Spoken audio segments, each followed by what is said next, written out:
Welcome to this screencast on Perek, the 7th chapter of Sefer Yehoshua, which deals with the tragic battle and aftermath of Ai. Last we found the Jewish people, they were just coming off a military high, defeating the city of Yericho in a spectacular fashion.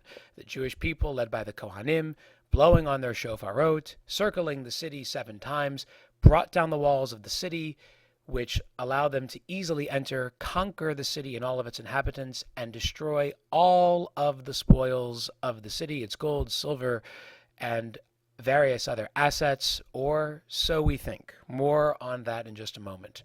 Moving from Yericho to their west, the Jewish people now head to the city of Ai, which, according to the spy report that was commissioned by Yehoshua, was supposed to be a very easy victory for the Jewish people. In fact, according to the spies, this was supposed to be a very easy and effortless campaign. As such, the Jewish people were supposed to literally breeze through the city on their way to the next conquest. Yehoshua, based on the reports that he heard, only sent approximately 3,000 men to fight, which, when you think about a military campaign, is not a whole lot of people.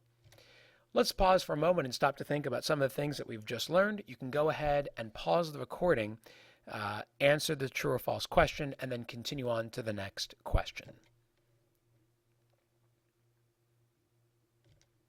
This, of course, is a true statement. Yehoshua sent only 3,000 men to conquer the city of Ai based on the report from the spies. Let's try another question.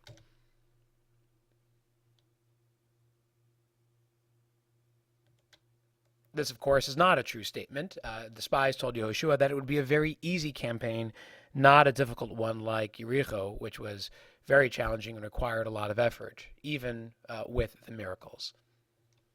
Here's one more question. Let's try this one. And very good. That, of course, is a true statement as well. The last city the Jewish people had conquered was the city of Yericho. In a shocking twist, believe it or not, despite the spies' report, the Jewish people lose the Battle of Ai and suffer 36 tragic deaths. It's a very strange turn of events. And of course, it creates a feeling of sadness among the Jewish people. The Navi uses an idiom that their hearts melted, which is a phrase that's used throughout Tanakh. It doesn't literally mean that their hearts melt. Your heart is a muscle. It can't melt. But it's an expression that shows just how sad and disappointed they were. If you're expecting something to happen and it doesn't happen, it feels worse than if you never expected it to go well in the first place. And think about some times that you've ever been really very saddened by something. It's probably because you expected one thing and then it didn't quite turn out the way you had hoped. If you're always expecting something to go badly and it ends up turning out badly, you're not nearly as sad because you didn't think it was going to go well. But because the Jewish people expected to breeze through the city of Ai and easily conquer all of its inhabitants, the fact that the Jewish people not only lost, but lost men in battle. According to the Midrash, it may not have been 36, it may have only been 1. We can talk about this in class. It set the Jewish people back and made them feel very sad. This, of course, leads Yehoshua to feel very sad as well, and he gets rather depressed. The Navi says that he literally falls on his face in sadness and cries out to Hashem, Hashem, how did this happen? You told me we were going to breeze through this victory. How did it end up that we ended up losing the battle of Ai? Hashem tells Yehoshua to pick himself up, dust himself off, and figure out how to move forward. He says, don't deal with your defeat. Focus on what you can do next to do better. So Yehoshua realizes, after some investigation, that the source of the Jewish people's loss had to do with the fact that someone, we don't know who it is yet, took some of the spoils from Yericho when they weren't supposed to. Remember, because the Jewish people had conquered Yericho on Shabbat, they were not allowed to partake of the spoils, which is what normally happens when someone wins a battle. They get to keep all of the prizes, but not in this case. They were supposed to burn all of those spoils. So Yehoshua goes about to search for the sinner and to discover who was responsible for bringing down the entire people at the Battle of Ai because of his or her poor choices. But the way Yehoshua goes about searching for the sinner is not the usual way. You and I might conduct an investigation, or call the FBI, or contact our local police station, but that's not quite how things went about. Yehoshua actually searched for the sinner using the Urim V'Tumim, the special parchment paper that was placed inside of the Choshen, which you see in front of you on your screen. The Choshen, which bore the 12 stones of representing the 12 tribes of Bnei Israel, was affixed to the purple me'il, which you see on your screen as well, worn by the Kohen Gadol. Here's a better view of the Choshen and where the Urim V'Tumim were placed. You can see the front view of the Choshen as well as the back view.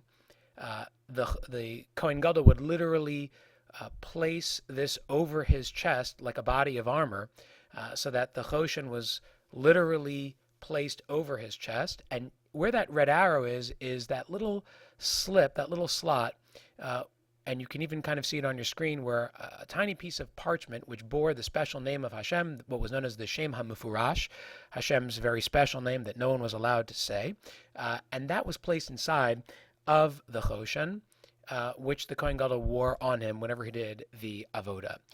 And so what Yehoshua did was he brought tribe by tribe the entire nation in front of the Urim V'Tumim to see if the Urim V'Tumim would light up, so to speak, and let him know who the culprit was.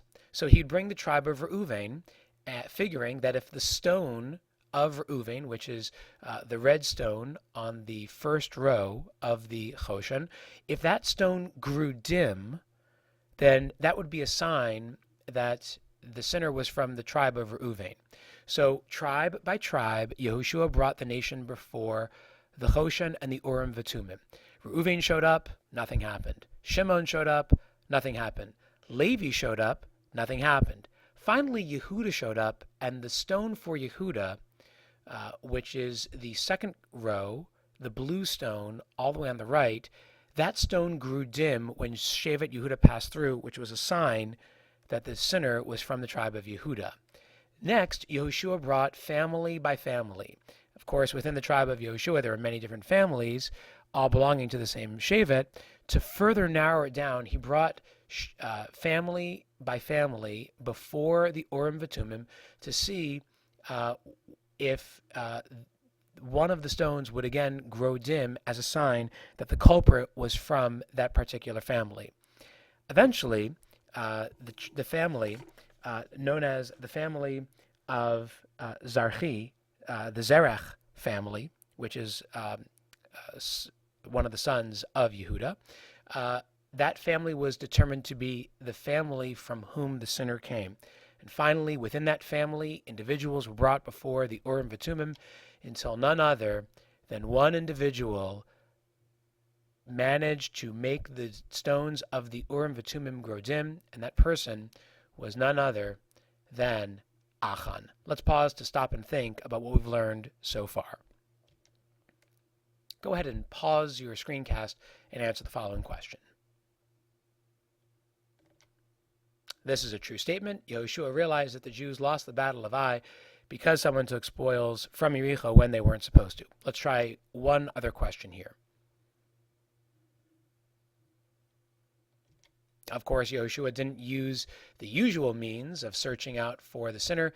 He searched through spiritual means with the Urim V'Tumim. So Achan, who is from the tribe of Yehuda, is found to be the culprit, and he, of course, was the one who took all of the spoils when he wasn't supposed to. The Jews confiscate those spoils and destroy them like they were told, and Achan, for committing the crime that he did, is killed by the entire Jewish people. This, of course, raises a lot of questions on our Perek, which we'll have a chance to discuss together the next time we get together in class.